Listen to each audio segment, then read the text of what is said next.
pasangan yang melakukan kekerasan seksual, orang sepertinya mengatakan, "Aduh, ini bukan kekerasan seksual, ini sesuatu peristiwa yang memang sangat tidak menyenangkan buat saya, tetapi ada relasi kekuasaan yang saya tidak mungkin membuka pada orang lain." Padahal ini adalah kekerasan seksual, dan justru yang banyak yang saya banyak ketemu yang seperti itu.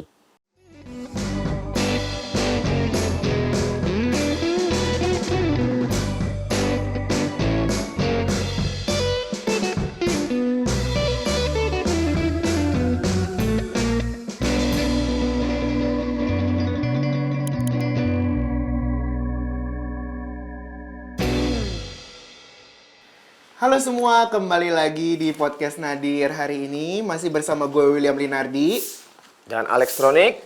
Nah, kita tentunya ingin Lex, di episode khusus hari ini kita juga telah mengundang pakar dan juga seseorang yang sangat ahli lah di bidangnya. Tentunya tanpa berlama-lama lagi, langsung saja saya undang Dr. Suryo. Ya, selamat pagi. Pagi, Dok. Pagi, Dok. Sehat, Dok, ya? Sehat. Bagaimana, apa kabar? Baik, Dok. Baik, Dok. Semoga teman-teman di luar sana juga dalam keadaan sehat Baik. yang menonton episode ini. Oke, kali ini kita kembali bersama Dr. Suryo untuk membahas salah satu episode dari Nadir Podcast, yakni tentang bagaimana kekerasan seksual berpengaruh terhadap psikologis seseorang. Gitu, Dok. Kita akan membahas tentang sex abuse. Oke, nah, Dok, kami dari podcast Nadir juga pernah mendengar beberapa cerita mengenai kekerasan seksual ini gitu, Dok. Dan menurut dokter, untuk yang pertama ya, Dok, yang menjadi menarik buat saya, penyintas ini sadar setelah beberapa tahun dari kejadian gitu, Dok, bahwa mereka ini adalah penyintas gitu. Apakah itu terjadi karena faktor tertentu, Dok, atau apa gitu? Ya, mengenai kekerasan seksual sendiri, pertama, jadi kita tidak bisa generalisasi respon dari setiap penyintas ya. Jadi tentunya responnya akan berbeda-beda, tergantung juga jenis daripada kekerasan seksual. Karena kalau kekerasan seksual, kita bilang kekerasan seksual itu definisinya kan jadi luas sekali tuh. Iya. Pertama, ada unsur kekerasan yang berkaitan dengan kekerasan itu mulai dari penghinaan, merendahkan, melecehkan, sampai dengan kekerasan yang sampai dengan pemerkosaan ya. Kemudian ada hubungannya dengan relasi kekuasaan juga ya. Relasi kekuasaan bahwa misalnya yang melakukan kekerasan itu adalah atau atasannya, atau kemudian yang melakukan relasi kekerasan itu pamannya bahkan ya, dari orang yang berhubungan dekat, atau yang melakukan relasi kekerasan adalah pasangannya. Sehingga kalau pasangan yang melakukan relasi kekerasan seksual, seringkali di situ yang ada adalah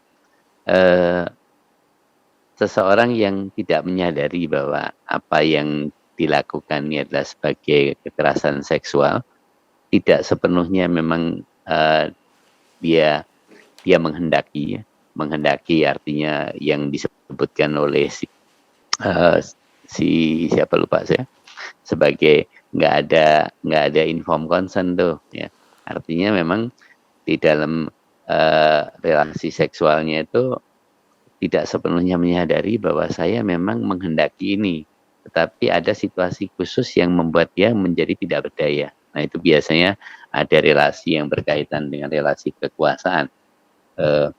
Nah, setelah bisa kemudian responnya itu respon yang memang late onset, sesudah sekian lama, bisa setelah, biasa kita sebut late onset kalau sesudah lebih dari 6 bulan, baru kemudian muncul peristiwa-peristiwa itu, flashback itu sebagai sesuatu yang traumatik. Karena pada waktu itu dia tidak menyadari bahwa itu adalah satu kekerasan seksual, tapi dia merasakan tidak nyaman. Artinya sesuatu yang memang di dalam kekerasan ada sesuatu yang sifatnya menyakitkan ya. Menyakitkan itu baik menyakitkan secara psikologis maupun menyakitkan secara fisik. Hanya kesakitan itu ada yang kemudian bisa beresponnya itu yang dikatakan late onset, setelah sekian lama baru kemudian merasakan kok flashback terus-menerus tentang peristiwa itu. Dan flashback itu membuat dirinya menjadi menderita, sakit, sakit dalam arti psikologis ya. Bisa depresi, kemudian juga merasa tidak tahu apa yang harus dilakukan untuk menghindari pikiran-pikiran flashback yang tidak menyenangkan tersebut. Itu mungkin yang terjadi pada kasus yang tadi kita bahas. Tapi bisa juga yang reaksinya memang akut.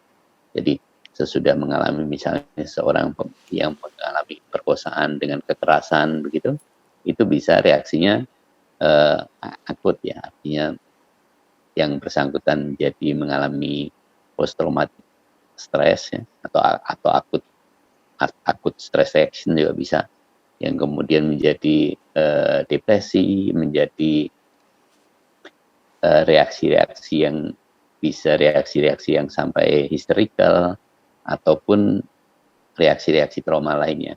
Nah, itu tergantung situasi pada saat kekerasan tersebut, kemudian juga relasi kekerasan antara pelaku dengan korbannya, dan juga situasi suportif yang memungkinkan ketika seseorang menjadi korban kekerasan dan kemudian misalnya ya korban perkosaan dan kemudian dibawa ke kepolisian dalam tujuan untuk mendapatkan keadilan, tetapi di kepolisian sendiri proses penyidikannya adalah proses yang sesuatu yang juga kadang-kadang perlu diperhatikan, bahwa proses penyidikannya bukan proses yang mengulang peristiwa-peristiwa traumatiknya.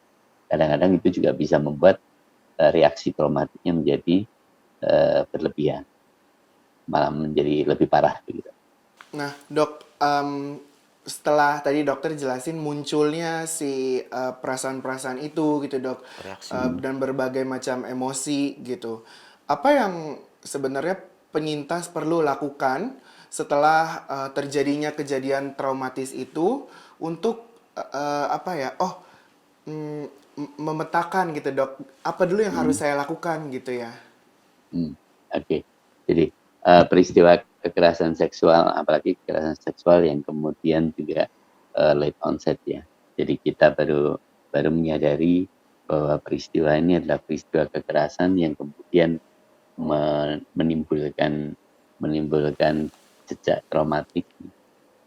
Mungkin untuk mulai membuka juga bukan sesuatu yang mudah, karena kekerasan seksual kan sifatnya sangat, pertama adalah stigma dari masyarakat. Kemudian untuk mengutarakan, dia tidak tahu mesti mengutarakan dengan siapa. Kalau saya utarakan dengan seseorang yang saya percaya, entah sahabat atau keluarga, apakah mereka akan menerima? Apalagi ini satu peristiwa yang sudah berlangsung lama nih, sudah lebih dari setahun.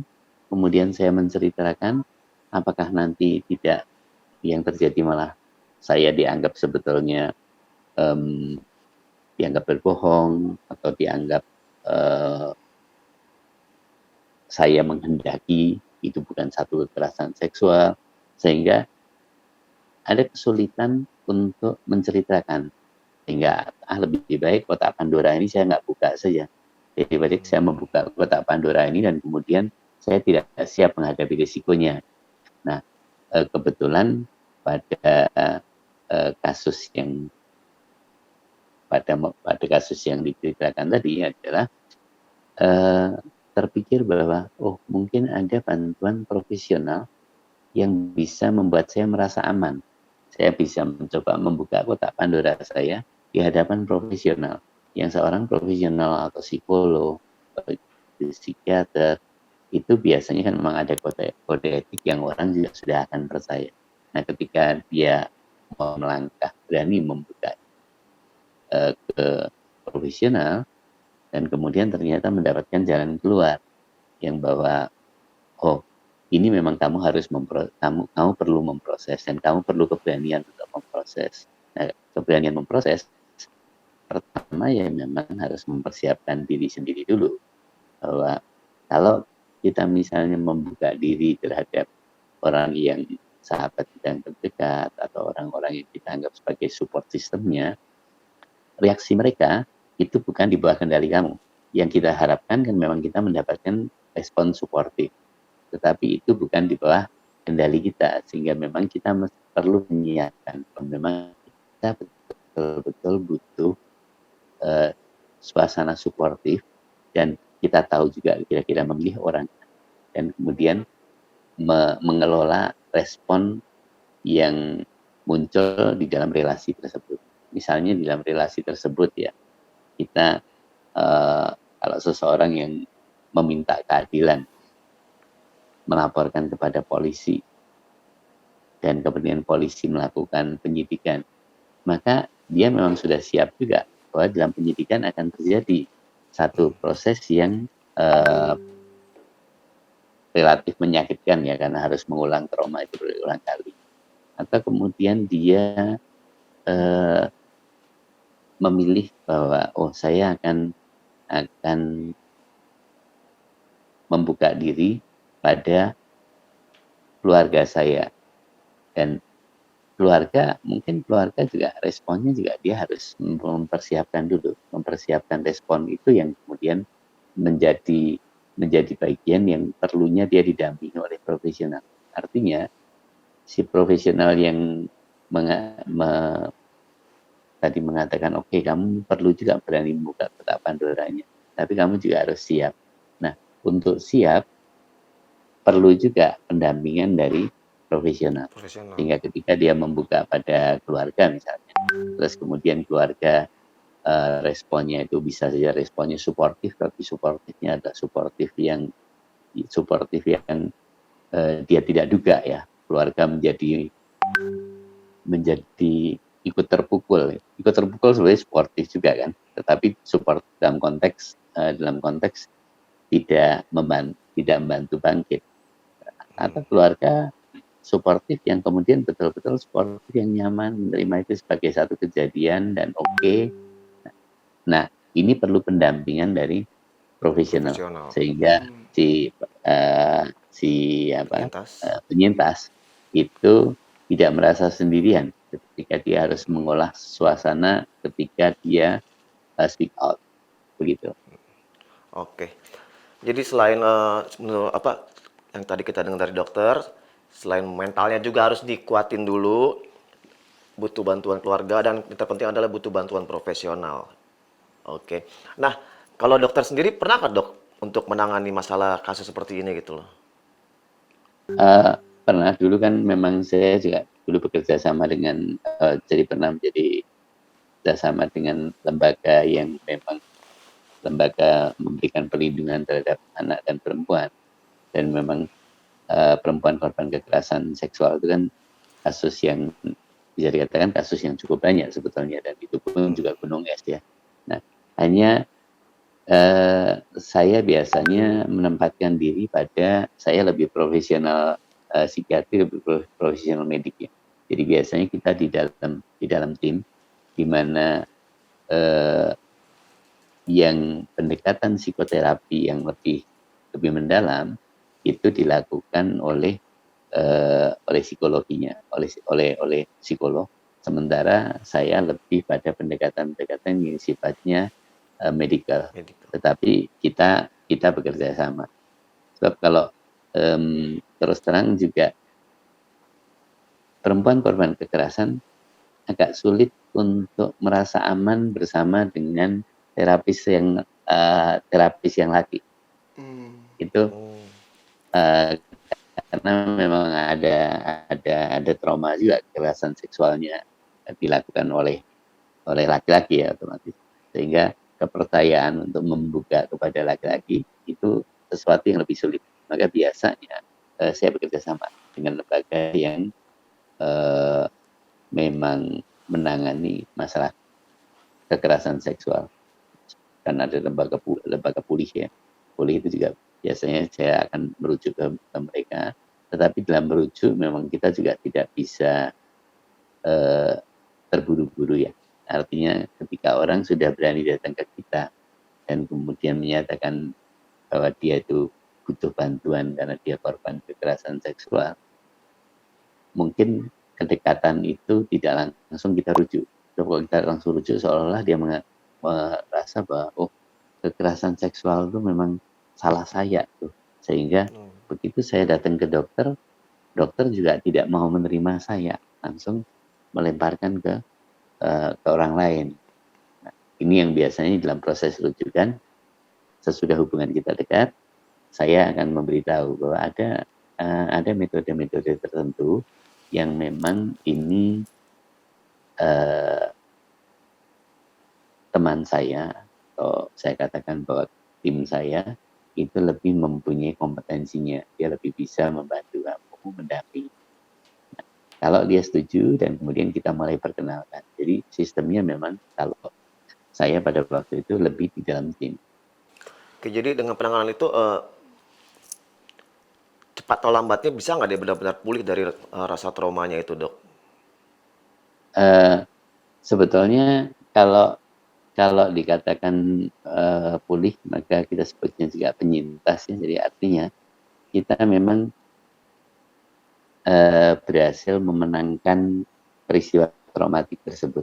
Bahwa peristiwa traumatik itu nggak bisa bahwa kita terus kemudian kita katakan melupakan, itu nggak bisa. Tetapi kita bisa dealing, dan kemudian kalau peristiwa itu flashback muncul, kita pun tidak lagi berada dalam situasi yang seperti tertekan dengan peristiwa traumatik itu. Flashback itu muncul, kita sudah tahu bagaimana mengelola. Ada beberapa metode sih, antara lain adalah yang kita sebut sebagai prolonged exposure. Justru kita dengan butuh satu komunitas yang kemudian kita dengan enteng bisa menceritakan dan kita yakin diterima. Nah, komunitas ini yang kemudian membuat kalau kita misalnya sedang merasa flashback, kita bisa mengutarakan dan itu diterima di antara komunitas ini. Jadi ada komunitas sesama penyintas, itu yang memang merupakan daya dukung yang paling bagus. Jadi nggak bisa bahwa pada satu saat bisa benar-benar lepas dari situasi itu, lupa gitu, enggak. Jadi Mungkin bisa ya.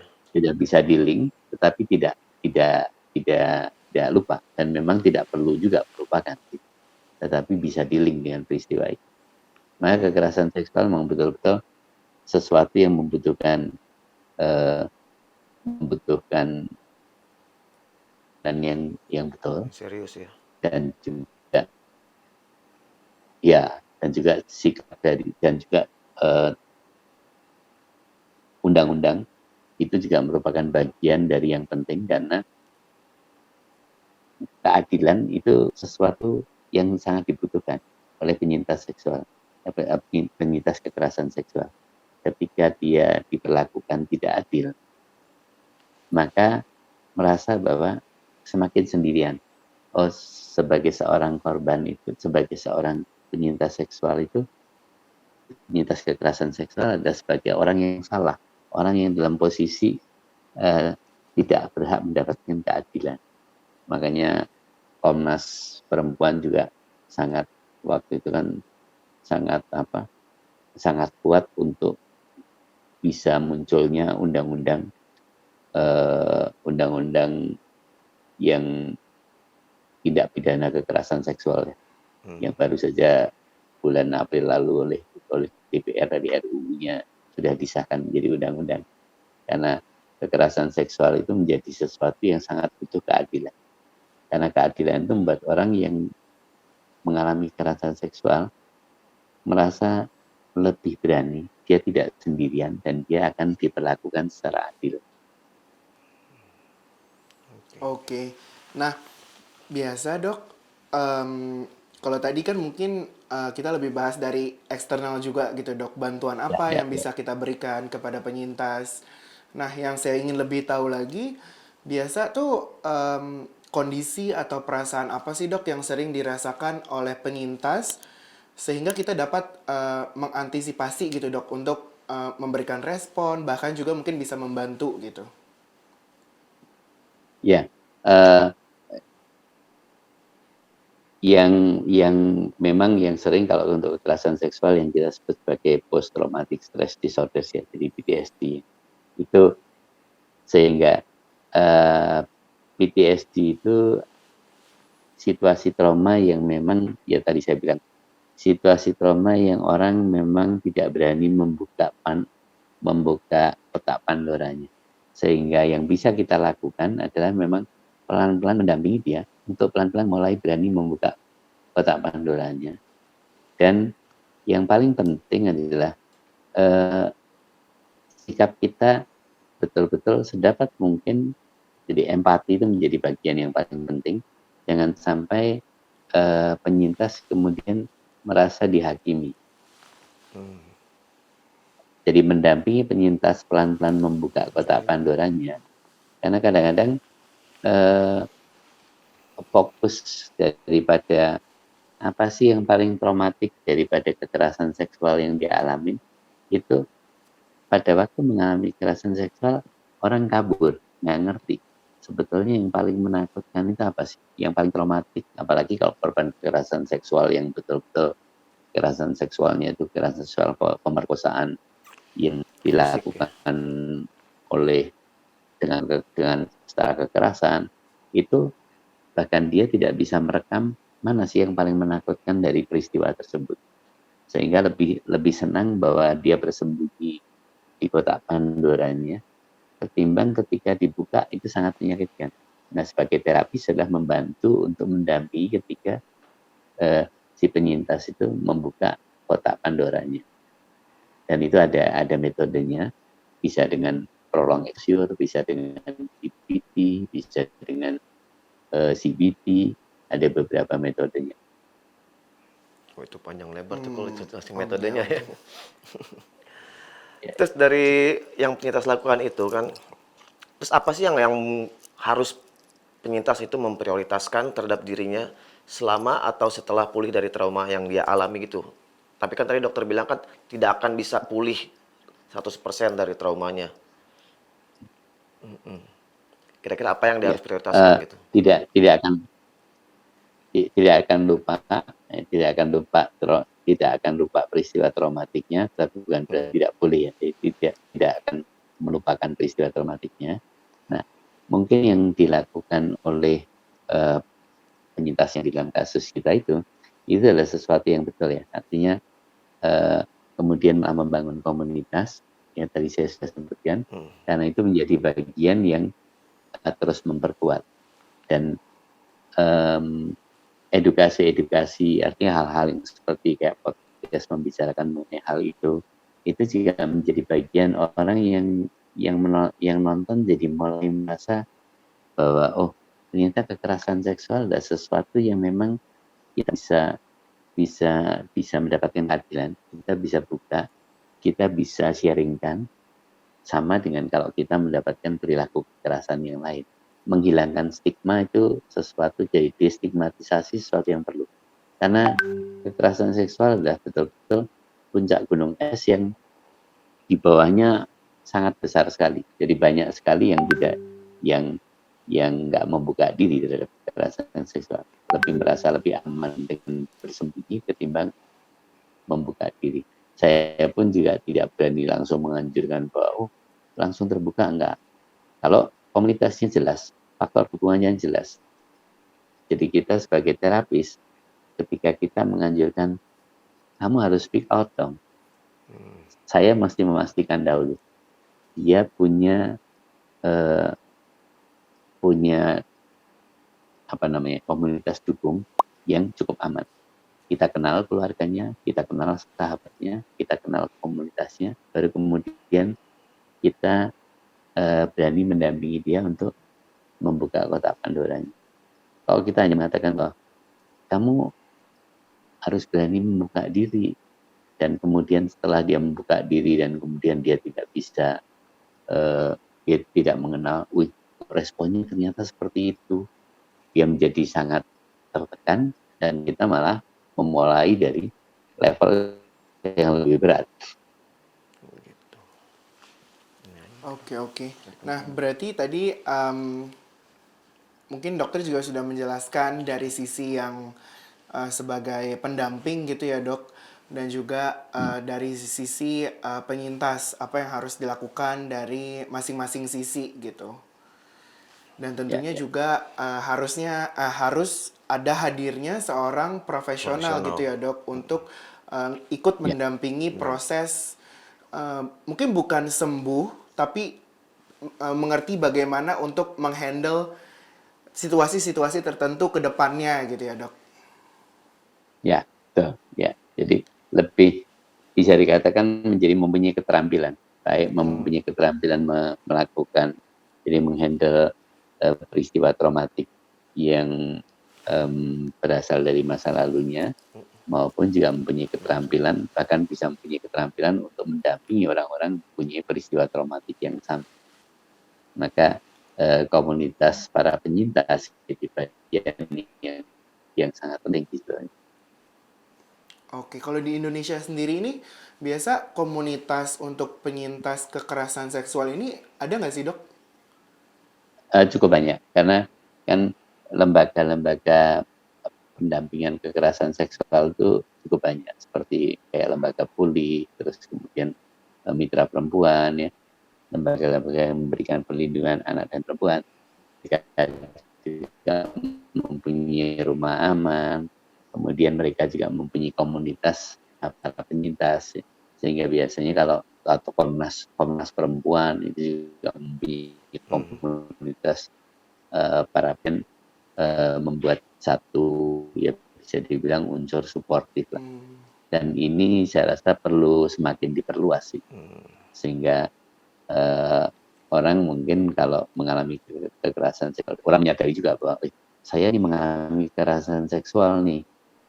Karena kekerasan seksual itu kadang-kadang ya memang sesuatu, misalnya ya, pasangan yang melakukan kekerasan seksual, orang sepertinya mengatakan, aduh, ini bukan kekerasan seksual, ini sesuatu peristiwa yang memang sangat tidak menyenangkan buat saya, tetapi ada relasi kekuasaan yang saya tidak mungkin membuka pada orang lain. Padahal ini adalah kekerasan seksual. Dan justru yang banyak yang saya banyak ketemu yang seperti itu. Kekerasan seksual yang dilakukan oleh orang yang terdekatnya, oleh pasangannya, bahkan oleh suaminya. Oke, Oke, oke. Dok. Langsung terakhir. Nah, Dok, thank you banget atas info-info baru yang telah diberikan sama dokter. Nah, untuk yang terakhir nih, Dok, ada nggak yang dokter ingin sampaikan untuk pendengar Podcast podcast Nadir. Nadir yang mungkin sedang menghadapi situasi seperti ini gitu, Dok? Ya, mungkin pertama adalah jadi menyiapkan diri dahulu bahwa rasa-rasanya saya akan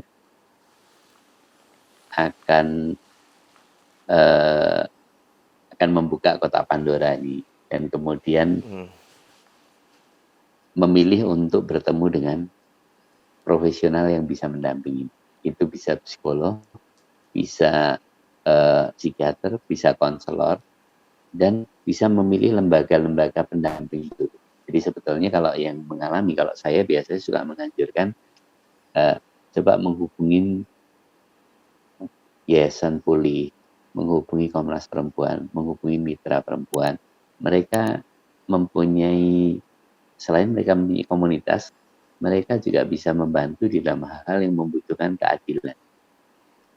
Sehingga penyintas ini merasa berada dalam situasi aman ketika saya harus membuka diri pada kelompok bantuan. Saya tidak langsung misalnya kamu harus ke psikolog atau kamu harus ke psikiater, tetapi tergantung kasusnya. Kalau kasusnya itu membutuhkan keadilan dan sebagainya, saya biasanya meminta mereka untuk ke lembaga-lembaga seperti Komnas Perempuan. Itu mungkin lebih aman ya, karena perlindungannya lebih jelas. Gitu. Oke, Dok, kita udah di penghujung acara di episode kali ini. Terima kasih untuk Dokter Suryo sekali lagi udah membagikan cerita-ceritanya. Terus apa lagi, Well, buat teman-teman kita kalau ada yang mau. Mungkin ada yang mau reach out ke kita gitu untuk minta kontak Dokter Suryo atau mungkin ingin kritik dan saran juga terbuka Boleh. ya Lex. Kita silakan banget di kolom komen di bawah Atau DM dan langsung ke IG DM kita. langsung ke Instagram juga boleh. Dan kita harap mungkin teman-teman di luar sana yang sedang melewati masa yang tidak mudah ini ya Lex ya dapat mendapatkan sebuah ide baru lah, insight baru yang saya harus A dulu nih, saya harus B dulu nih. Atau mungkin tahu bahwa temannya sedang ada yang melalui masa sulit ini dapat dapat kurang lebih mengerti gitu lah ya dok untuk apa yang harus dilakukan pertama kali gitu. Dan teman-teman jangan lupa di-share juga video yang hari ini, video yang sebelum-sebelumnya juga. Sekali lagi terima kasih Dokter Suryo, terima kasih teman-teman podcast teman-teman. Nadir. Ya, Selamat mari. pagi, terima kasih, Dokter. Sampai Sekali ketemu lagi. di episode Ya, berikutnya. ya, ya, sama-sama, mari.